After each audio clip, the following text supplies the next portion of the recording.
आज आमच्या कॉलनीमध्ये कांदेवाले काका आले होते कांद्याच्या गोणी घेऊन विकायला. दरवर्षी येतात तेच होते, पण गेल्या वर्षी 800 रुपयांनी गोणी दिली होती. यावेळेस डायरेक्ट 1000 रुपये केले. कॉलनीतल्या बायका खूप बार्गेनिंग करत होत्या की 800नीच द्या 800नीच द्या, पण ते काका काय ऐकायला तयारच नव्हते. नंतर मग लास्टला 900 केले तरीही ते काका काही ऐकेनात. ते बोलतात की घ्यायचं तर घ्या, नाही तर मी चाललो.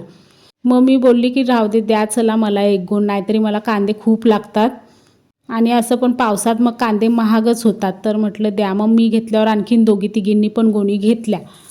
आता हे कांदे साफ करून परत सगळे लावायचे होते. साफ केले, परत मग ते वरती आणून ट्रॉलीमध्ये लावायचे होते. मी 10 वेळा कांदेवाल्या काकांना विचारलं की नक्की काका कांदे टिकाऊच आहेत ना, कांदे टिकाऊच आहेत ना.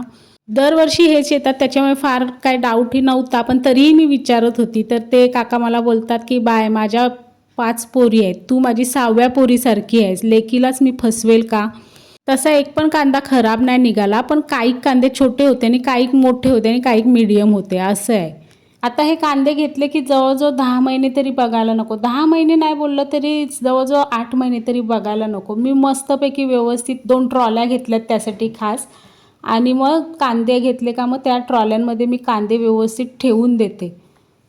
परत पावसाळ्यात कांदे महाग होतात परत, आणि राहू दे असं पण मार्केट रेटपेक्षा तर अर्ध्या किमतीतच कांदे दिले होते. त्यात ते काका बोलत होते की जवळजवळ 55 किलो तरी कांदे यात असतीलच, काय माहिती आता मोजून तर नाही घेतले. चला, कांदे तर सगळे लावून झाले, पण कचरा जाम झाला होता तो पण साफ करून घेतला. ही एक जाळी कांद्याची भरली. हा लसूण मी आधीच घेतलेला आहे.